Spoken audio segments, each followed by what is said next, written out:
আসসালামু আলাইকুম। প্রফেসর ইউনূস সরকারের মেটিকুলাস ডান হাত প্রফেসর ইউনূসের এবং মেটিকুলাস আইন উপদেষ্টা আসিফ নজরুল, যিনি এই উপদেষ্টা পদে আসার আগে সামাজিক যোগাযোগ মাধ্যমে একটি বক্তব্য দিয়ে ভাইরাল হয়েছিলেন। সেখানে তিনি বলেছিলেন যে হায় আল্লাহ খালেদ, মানে হায় আল্লাহ, আমি যদি কখনো সরকারের মন্ত্রী হতে পারতাম তাহলে জান প্রাণ দিয়ে কাজ করতাম, জনগণের মন জোগানোর চেষ্টা করতাম, মানুষের মন জোগানো মানে আল্লাহর মন জোগানো, এ ধরনের বক্তব্য তিনি দিয়েছিলেন। কিন্তু যখনই রাষ্ট্রের দায়িত্ব তিনি পেলেন তখন রাষ্ট্রকে ছিঁড়ে কুড়ে খাওয়ার যে চেষ্টা, তার মন্ত্রণালয়ে বিস্তর যে দুর্নীতির অভিযোগ, সেগুলো আমরা দেখলাম। এবং প্রফেসর ইউনূসের যে কিচেন ক্যাবিনেট, সেই কিচেন ক্যাবিনেটের অন্যতম ক্ষমতাধর এই ব্যক্তি। এবং এটাও শোনা যায় যে মার্কিন ডিপ স্টেটের যে আগের সরকার, শেখ হাসিনা সরকার বিষয়ক যে ষড়যন্ত্র, সেই ষড়যন্ত্রে যাদেরকে কাজে লাগানো হয়েছে তার মধ্যে অন্যতম একজন আসিফ নজরুল। সেটা যদিও বিতর্কের ব্যাপার, সেই বিতর্কে যেতে চাই না, কিন্তু সাম্প্রতিক সময়ে আমরা দেখেছি প্রফেসর ইউনূস, আসিফ নজরুল সহ অনেক উপদেষ্টার ধারাবাহিক সব দুর্নীতির খবর প্রকাশিত হচ্ছে কালের কণ্ঠে, বাংলাদেশ প্রতিদিনের মতো পত্রিকাগুলোতে, আরও বেশ কিছু পত্রিকায় প্রকাশিত হচ্ছে। কিন্তু কালের কণ্ঠ যেন প্রফেসর ইউনূস সরকারের দুর্নীতির নানা চিত্র একেবারে ধারাবাহিকভাবে অনুসন্ধান প্রতিবেদন হিসেবে বের করে আনছে। এতে আঁতে ঘা লেগেছে আসিফ নজরুলদের, এবং আঁতে ঘা লাগার পরে যে ধরনের মন্তব্য করছেন সেই মন্তব্যগুলো খুব গুরুত্বপূর্ণ। সেই মন্তব্যগুলো নিয়েই একটু কথা বলার চেষ্টা করব, পাশাপাশি এটাও খুঁজে দেখার চেষ্টা করব যে প্রফেসর আসিফ নজরুল তিনি নিজে যে বলেছিলেন উপদেষ্টা হওয়ার আগে ২৬ লক্ষ অবৈধ ভারতীয় এদেশে কাজ করছে, সেই ব্যাপারেও কোন তথ্য পাওয়া গেল সেটাও আলোচনা করে বোঝার চেষ্টা করবো এই ভিডিওতে। দর্শক, বলছিলাম বিশেষ করে কালের কণ্ঠ এবং বাংলাদেশ প্রতিদিনে ধারাবাহিকভাবে প্রকাশিত হওয়া প্রফেসর ইউনূস সরকারের নানা কেলেঙ্কারি দুর্নীতির যে ফিরিস্তি আমরা দেখছি, যে অনুসন্ধান প্রতিবেদন বের হচ্ছে, কখনো প্রফেসর ইউনূসের ভয়ঙ্কর সব তথ্য বেরিয়ে আসছে, কখনো রিজওয়ানা হাসানের ভয়ঙ্কর তথ্য জানতে পাচ্ছি, কখনো প্রফেসর ইউনূসের বান্ধবী স্বাস্থ্য উপদেষ্টার ভয়ঙ্কর তথ্য জানতে পাচ্ছি, কখনো আসিফ নজরুলের, কখনো মোস্তফা সরোয়ার ফারুকের, কখনো আসিফ মাহমুদ সজীব ভুঁইয়ার। এই খবরগুলো একের পর এক আমাদের সামনে আসছে। এই খবরের মাঝে অন্যতম একটা খবর গণমাধ্যমে তৈরি হয়েছে, যেটা আমরা দেখছি যে আসিফ নজরুলের আইন উপদেষ্টা থাকাকালীন আন্তর্জাতিক অপরাধ ট্রাইব্যুনালে যে বাণিজ্য হয়েছে, যেটার প্রমাণও পাওয়া গেছে যে জামিন দেওয়ার নামে ঘুষ চাওয়া, ১ কোটি টাকা ঘুষ চাওয়া, ওই প্রসিকিউটর একজনের টাকার বস্তা নেয়া একজন এসআইয়ের স্ত্রীর কাছ থেকে, এছাড়া চৌধুরী আবদুল্লাহ আল মামুন সাবেক যে আইজিপি, তাকে রাজসাক্ষী বানানোর জন্য এখানে অন্তত ১,০০০ কোটি টাকা লেনদেন, এই সব কিছুর সঙ্গে আসিফ নজরুলের যোগসাজশ ছিল, এরকম আলোচনা, এরকম কথাবার্তা আমরা দেখছি। সুপ্রিম কোর্টে বিচারক সহ বিভিন্ন বদলি কার্যক্রম, সেখানে একটা বড় বাণিজ্য করা, সাব রেজিস্ট্রি অফিসে একটা বড় বাণিজ্য করা, এই ব্যাপারগুলো তার মন্ত্রণালয় নিয়ে উঠে আসছে। এবং তার মন্ত্রণালয় নিয়ে আরেকটা ভয়ঙ্কর যে ব্যাপার, সেটা হচ্ছে যে মামলা বাণিজ্য, জামিন বাণিজ্য, এই ব্যাপারগুলো আমরা পত্রিকার খবরে দেখছি এবং নানাভাবে আলোচনা হচ্ছে। আসিফ নজরুল এই ব্যাপারটাতে ত্যক্ত বিরক্ত হয়েছেন, এবং মানে কালের কণ্ঠ, বাংলাদেশ প্রতিদিন যখন ধারাবাহিক এসব প্রতিবেদন তৈরি করছে তখন এই পত্রিকার মালিককে ভূমিদস্যু হিসেবে আখ্যা দিচ্ছেন। মানে আর কোনো তো গত্যান্তর নেই এই কথা বলা ছাড়া। আমরা একদিন আগে দেখলাম যে মোস্তফা সরোয়ার ফারুকী, তার বিরুদ্ধে যে একের পর এক নিউজ হচ্ছে, সেটা নিয়ে বলছেন যে করুক, তারা স্বাধীনতা পেয়েছে, করুক, আমরা এখন চেয়ে চেয়ে দেখব, কিন্তু কোনো কিছুই প্রমাণ করতে পারবে না। কিন্তু কারো বিরুদ্ধে যদি মিথ্যা খবর কোনো পত্রিকা প্রকাশ করে এবং যে ব্যক্তির বিরুদ্ধে করা হলো সেই ব্যক্তির যদি আত্মবিশ্বাস তুঙ্গে থাকে, তাহলে তো সেই মিথ্যা খবরের বিরুদ্ধে মামলা করা যায়। সেটা তারা করছেন না কেন, সেই প্রশ্ন আসছে।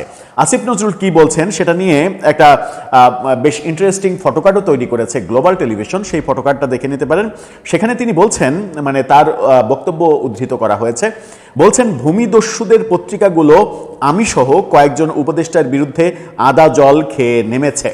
আদা জল খেয়ে নামারই কথা, কারণ আপনারা আপনাদের মেটিকুলাস 1.5 বছরে যেভাবে অন্যকে মানে অন্যের মজা দেখানোর জন্য আদা জল খেয়ে নেমেছিলেন, সেরকম আদা জল খেয়ে তো এখন অন্যদেরকে নামতেই হবে আপনাদের দুর্নীতির তথ্যগুলো জনগণের কাছে পৌঁছে দিতে। তারপরে তিনি বলছেন, ভূমিদস্যু ভাই আপনাদের তো অনেক ক্ষমতা, অনেক সাংবাদিক, অনেক প্রভাব, চ্যালেঞ্জ করলাম সেই বাড়ি কেনার ডকুমেন্ট দেখান পারলে, যদি পারেন আপনাদের সব অভিযোগ মাথা পেতে নেব। পারবেন এটা করতে? পারবেন না। অর্থাৎ তার বিরুদ্ধে যে বিদেশে বাড়ি কেনার অভিযোগ উঠেছে, এই অভিযোগ কি মানে এই বসুন্ধরার পত্রিকাগুলোই প্রথম করছে?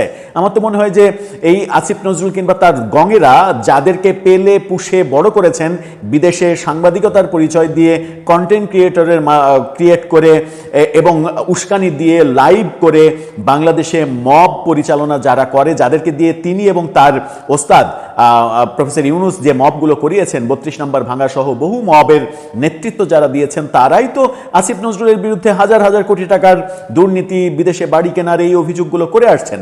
কখনো তো আসিফ নজরুলকে এই ব্যাপারে কোনো পদক্ষেপ নিতে দেখা যায়নি।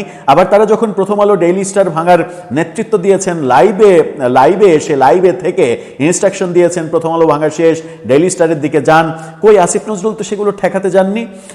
মানে নিজের শাসনামলে যে কাজগুলো করেছেন এবং নিজের লোকগুলোই তার বিরুদ্ধে যে সকল অভিযোগ করেছে, সেই অভিযোগের ব্যাপারে একটি পদক্ষেপও নিতে যেতে আমরা দেখিনি। এখন বসুন্ধরা গ্রুপের পত্রিকাগুলো যখন খবর করছে একের পর এক বিভিন্ন উপদেষ্টাদের থলের বিড়াল যখন কালসাপগুলো যখন বেরিয়ে আসছে, তখন তিনি বলছেন যে ভূমিদস্যু ভাই আপনাদের অনেক ক্ষমতা, পারলে প্রমাণ করেন। এখন মানে এই প্রসঙ্গেই ফেসবুকে যেটা লেখালেখি হচ্ছে সেটা হচ্ছে যে আসিফ নজরুল উপদেষ্টা হওয়ার আগে বলেছিলেন 26 লক্ষ ভারতীয় এদেশে অবৈধভাবে চাকরি করছে, অথচ তার যে 1.5 বছরের শাসনামল, সেই 1.5 বছরের শাসনামলে 26 লাখ তো অনেক দূরের কথা, 2600 ভারতীয় বের করার মতো ক্ষমতা তার এবং তার সরকারের হয়নি। এবং তিনি যে ওই কথাটা মিথ্যা বলেছিলেন সেটা ইনডাইরেক্টলি স্বীকারও করেছেন ঠিকানায় খালেদ মহিউদ্দিন এই অনুষ্ঠানে খালেদ মহিউদ্দিনের সঙ্গে সাক্ষাৎকারে। তিনি বলেছেন যে আমরা কথা বলি আবেগের বশে, অনেক কথা বলি, সেই সংখ্যাগুলো ক্যালকুলেশন করে তো আর বলি না, হয়তো সংখ্যাটা সত্য না, কিন্তু একটা বিরাট পরিমাণে ভারতীয়রা তো অবৈধভাবে চাকরি করছে এই কথা। তো পাল্টা প্রশ্ন যখন করা হয় যে একজন অবৈধভাবে চাকরি করলেও তাকেও তো আপনি খুঁজে বের করতে পারেননি, এবং আপনি আইন মন্ত্রণালয় চালিয়েছেন, আপনি প্রবাসী কল্যাণ মন্ত্রণালয় চালিয়েছেন, আপনার মন্ত্রণালয় দিয়েই তো এটা করা যেত, পররাষ্ট্র মন্ত্রণালয়ের সহযোগিতা নেওয়ার তো কোনো প্রশ্ন আছে না। কারণ হচ্ছে যে আপনি এই দেশের আইনমন্ত্রী, এই দেশের প্রবাসী কল্যাণ মন্ত্রী, আপনার আন্ডারে অনেক কিছু হওয়ার কথা এবং অনেক কিছু আপনি করেছেনও। আপনি ক্রীড়া উপদেষ্টা হয়ে বাংলাদেশের ক্রিকেটকে ধ্বংস করেছেন, আপনি গড়ার কাজ করেননি, ধ্বংসের কাজ করেছেন। আবার 26 লক্ষ ভারতীয় কিংবা শেখ হাসিনার বাংলাদেশ বিরোধী ভারতের সঙ্গে গোপন চুক্তি, এই ডায়লগগুলো দেওয়ার পরে 1.5 বছর সময় পেয়েও আপনারা কোনো কিছুই বের করেননি। সেই কারণেই ফেসবুকে ইদানিং দেখছি আসিফ নজরুলকে নিয়ে লেখালেখি হচ্ছে যে 26 লাখ ভারতীয় লোকানো সম্ভব যেই দেশে, মানে যে দেশে 26 লাখ ভারতীয় লুকিয়ে রাখা সম্ভব, মানে বাড়ি লুঙ্গির তলে লুকানো তো চুটকির ব্যাপার। মানে যে দেশে 26 লক্ষ ভারতীয়কে লুঙ্গির তলে লুকিয়ে রাখা যায়, সেই দেশে আসিফ নজরুলের এরকম মানে কয়েক হাজার কোটি টাকার বাড়ি, এগুলো লুঙ্গির নিচে লুকিয়ে রাখা, এগুলো তো চুটকির ব্যাপার। এবং আসিফ নজরুলের প্রিয় ভাজন বিভিন্ন রাজনৈতিক, বিভিন্ন না মানে এক বা একাধিক রাজনৈতিক দলের বিভিন্ন নেতারা, তরুণ বৃদ্ধ নেতারা আওয়ামী লীগের আমলে যে লুঙ্গির তলে পালিয়েছিলেন, সেই উদাহরণটা এখানে দেয়া হচ্ছে যে লুঙ্গির তলে পালিয়ে থাকার যে দৃশ্য প্রমাণিত হয়েছে এই দেশে, সেই দেশে আসিফ নজরুল যেভাবে ভারতীয়দের লুঙ্গির তলে, 26 লাখ ভারতীয়দের লুঙ্গির তলে লুকিয়ে রেখেছিলেন, সেই তথ্য তিনি জনসম্মুখে প্রকাশ করেননি, আমরা সেই তথ্য জানতে পারিনি, এমনভাবে গোপনে লুকিয়ে রেখেছিলেন। সেখানে তার এই দুর্নীতি করা বাড়ি লুঙ্গির নিচে লুকিয়ে রাখতে তার তো খুব বেশি অসুবিধা হওয়ার কথা নয়। সেরকম লেখালেখি, সেরকম আলোচনা আমরা ফেসবুকে দেখছি। আমরা সেই আলোচনায় যেতে চাই না, সেই আলোচনাকে সমর্থন করতে চাই না। কিন্তু আসিফ নজরুল তার দায়িত্ব পালনকালে বাংলাদেশের কল্যাণে এতটুকু কাজ করেছেন কিনা সেই প্রশ্ন যখন উঠেছে, যখন ক্রিকেট ধ্বংসের মানে অন্তত 80% ক্রেডিট তার উপরে বর্তাচ্ছে, এটা মানে তার কাছে ক্রেডিটই, কারণ তিনি তো বলেছিলেন গোলামির দিন শেষ, ভারতের গোলামি করব না, এবং বিশ্বকাপ না খেলে ভারতকে একটা মেসেজ দেয়া হয়েছে যে বাংলাদেশও কম কিছু না, বাংলাদেশেরও হিম্মত আছে, এরকম বক্তব্য তার মুখ থেকে আমরা শুনেছি। এরকম ধ্বংসাত্মক বক্তব্য, ধ্বংসাত্মক কর্মকাণ্ড, ভারতের সঙ্গে পারলে যুদ্ধ বাঁধিয়ে দেওয়ার কর্মকাণ্ড। আবার ভারতের পররাষ্ট্রমন্ত্রী যখন, বিদেশমন্ত্রী যখন বেগম খালেদা জিয়ার জানাজাতে আসেন, তখন ওই জয়শঙ্করের সঙ্গে এক ঝলক দেখা করার জন্য ছুটে চলে যাওয়া, ছুটে চলে যেয়ে জয়শঙ্করের সামনে দাঁড়ানো এবং জয়শঙ্করের সঙ্গে খুবই ঘনিষ্ঠ হওয়ার চেষ্টা করে ব্যর্থ হওয়া, সেগুলোও তো আমরা দেখেছি। ইলিশ মাছ পাঠানোর ঘটনাও আমরা দেখেছি, কোনো আমদানি থেমে থাকার ঘটনা আমরা দেখিনি। এই ঘটনাগুলো মানে সবগুলোই যে মেটিকুলাস ডিজাইনে ছিল, সেগুলো বুঝতে আমাদের অসুবিধা হয় না। এখন তাহলে কি বলা যাবে? আসিফ নজরুলের বিরুদ্ধে যে অভিযোগগুলো আসছে, সেই অভিযোগগুলো পত্রিকাগুলো নাকি প্রমাণ দিতে পারছে না, মিথ্যা অভিযোগ দিচ্ছে। এখন পত্রিকাগুলো কি বলবে? আর অন্যান্য উপদেষ্টাদের বিরুদ্ধেও যে অভিযোগগুলো তদন্তে বেরিয়ে আসছে, মানে পত্রিকার তদন্তে বেরিয়ে আসছে, সেগুলো নিয়ে এই বর্তমান সরকার কোনো উদ্যোগ নেবে, কোনো ব্যবস্থা নেবে, এদেরকে শাস্তির মুখোমুখি করবে?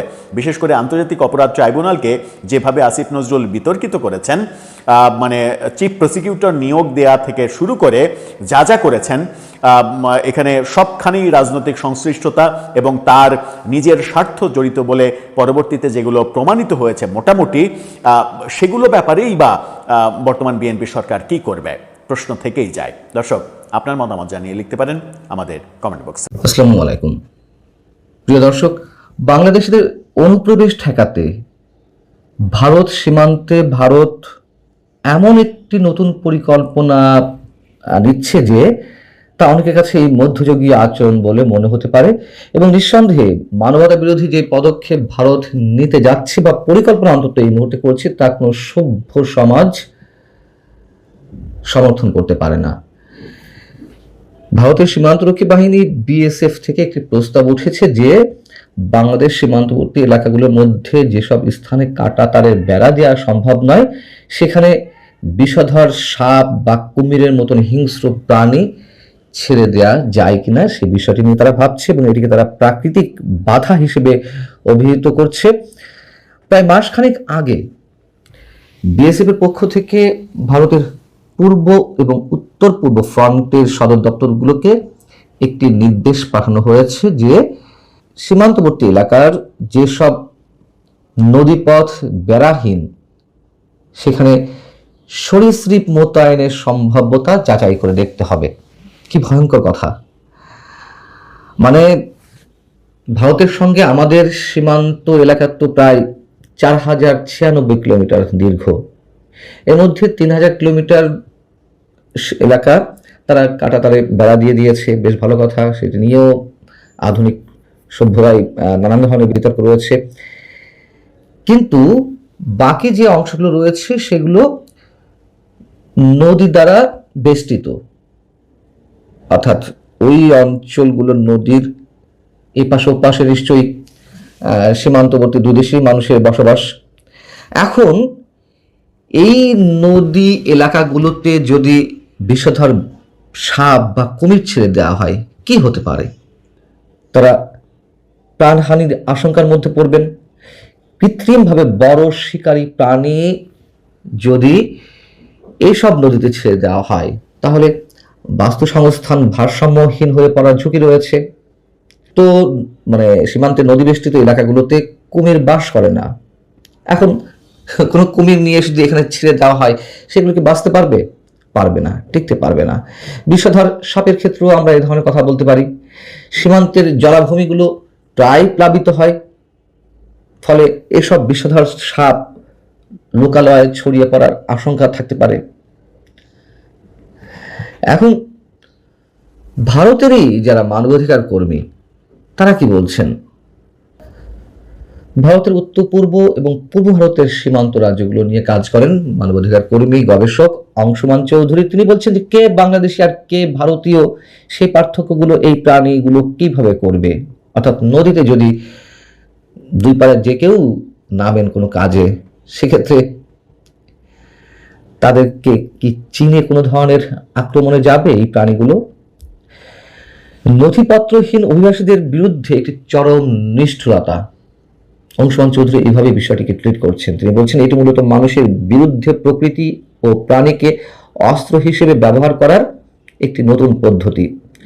ভারতের আরেক মানবাধিকার কর্মী হর্ষ মান্দার বলছেন এই ধরনের নীতি ভারতীয় রাষ্ট্রের নিষ্ঠুরতাকেই প্রতিফলিত করে। নদীতে থাকা একজন অভিবাসীকে কুমির, সাপ বা বন্দুকের মুখে ঠেলে দেওয়া কোনো যৌক্তিক কারণ থাকতে পারে না। এবং এটা তো সত্য কথা যে ভারত বাংলাদেশ সীমান্তে বাংলাদেশ থেকে যারা অনুপ্রবেশ করার চেষ্টা করেন তাদেরকে লিথাল উইপন দিয়ে হত্যা করার যে একের পর এক দুর্ঘটনা আমরা তো দীর্ঘদিন ধরে দেখছি। বাংলাদেশ থেকেও নানান ধরনের অভিযোগ জানিয়ে আসা হচ্ছে, কিন্তু ভারতের পক্ষ থেকে শুধু আশ্বাসটাই পাই আমরা, কার্যকর কিছু হয় না। এবং একথাও তো সত্য যে গরু আনতে যারা ওপারে যায় ওই গরুগুলো তারা কোত্থেকে পায়? মানে বাংলাদেশ সীমান্তে ওই গরুগুলো কিভাবে আসে? ভারতের সাথে বাংলাদেশের যে সীমান্ত অঞ্চল সেখান থেকে তো আর গরুগুলো আনা হয় না, গরুগুলো আসে ভারতে আরো ভেতর থেকে, রাজস্থান সহ আরো বিভিন্ন এলাকা থেকে। ওই পর্যন্ত যখন চূড়ায় গরু হিসেবে এগুলো আসে সীমান্ত এলাকায়, তখন তো তাদের বাধা দেওয়া হয় না। এখন এই পরিকল্পনার নেপথ্যে আসলে কি কাজ করছে? আগেই বলেছি যে বাংলাদেশের সঙ্গে ভারতের সীমান্ত এলাকা 4000 কিলোমিটারের বেশি, এবং এইসব সীমান্ত এলাকা পশ্চিমবঙ্গ, ত্রিপুরা, আসাম, মিজোরাম রাজ্যের সাথে সংশ্লিষ্ট। তো যেই অঞ্চলগুলোতে কাঁটাতারের বেড়া নেই, যেগুলো জলাভূমি বা নদী বেষ্টিত, সেখানেই এখন এই উদ্যোগ নেওয়া হচ্ছে। মোদী সরকার তো দীর্ঘদিন ধরে বলে আসছে বা কাজও এর মধ্যে করেছে, তা হচ্ছে যে ভারতে যেসব নাগরিকের নথিপত্র নেই, প্রয়োজনীয় কাগজপত্র নেই, তাদেরকে নাগরিকত্ব সংশোধনী যে তাদের যে বিধান, সেটিতে তারা তাদের ভোটার তালিকা থেকে বাদ পড়েছে। এবং ভারতের দাবি যে এই সব অনাগরিক বা যারা ভারতে অনুপ্রবেশ করছে তাদের কারণে তাদের জনতান্ত্রিক কাঠামো বদলে যাচ্ছে। এখন আসলেই তারা সবাই, আমি সবাই থাকতে পারে কিছু কিছু, অবশ্যই সবাই কি অনুপ্রবেশকারী? আর অনুপ্রবেশকারী হয়ে থাকলে সবাই কি বাংলাদেশ থেকে সেখানে গেছে? আমরা তো এও দেখেছি যে রোহিঙ্গা যে মানুষেরা ওখানে আছেন তাদেরকেও বাংলাদেশে পুশিং করার চেষ্টা করা হচ্ছিল বা করা হয়েছে অনেক ক্ষেত্রে। এবং নথিপত্রহীন অভিবাসীর সংখ্যা যদি বেড়েও থাকে, ভারতের উচিত কি ছিল? সবসময় তো উচিত বাংলাদেশ সরকারের সঙ্গে নিয়মিত আলোচনার মাধ্যমে এইসব সমস্যার সমাধান করা, তা না তারা জোর করে বাংলাদেশে পুশিং করার চেষ্টা করে যাচ্ছে। এখন এসে তারা বলা যায় এক ধরনের বিচার বহির্ভূত পদ্ধতি বেছে নেওয়ার চেষ্টা করছে। বিশ্বের আর কোথাও নিঃসন্দেহে এ ধরনের কোনো নজির নেই যে আন্তর্জাতিক সীমানা পাহারা দেওয়ার জন্য বা অন্য রাষ্ট্রের নাগরিকদের অনুপ্রবেশ ঠেকাতে এই ধরনের মানবতা বিরোধী কোনো ধরনের পদক্ষেপ নেওয়া হয়েছে। একবার শোনা গিয়েছিল যে ডোনাল্ড ট্রাম্প যখন প্রথমবার প্রেসিডেন্ট হন, তিনি এ ধরনের একটা আলোচনা করেছিলেন যে তিনিও তার সীমান্ত এলাকায় সাপ বা অ্যালিগেটর ভর্তি করে বাংকার খুঁড়বেন, বাংকার খুঁড়ে ওগুলোর মধ্যে বিষধর সাপ বা এ ধরনের প্রাণী রাখবেন। যখন গণমাধ্যমের পক্ষ থেকে তাকে জানতে চাওয়া হয়েছিল এই বিষয়ে, তখন তিনি মন্তব্য করেছিলেন যে সীমান্ত রক্ষার বিষয়ে আমি কঠোর হতে পারি, কিন্তু এতটা কঠোর আমি নই। সেখানে ভারত যদি এই ধরনের চিন্তা ভাবনা করে, হয়তো পারবে না বা শেষ পর্যন্ত এই ধরনের পদক্ষেপ নেবে না, কিন্তু মাথায় আসে কি করে এই ধরনের চিন্তা ভাবনা, তা আমাদের কাছে সত্যিই বিস্ময়কর।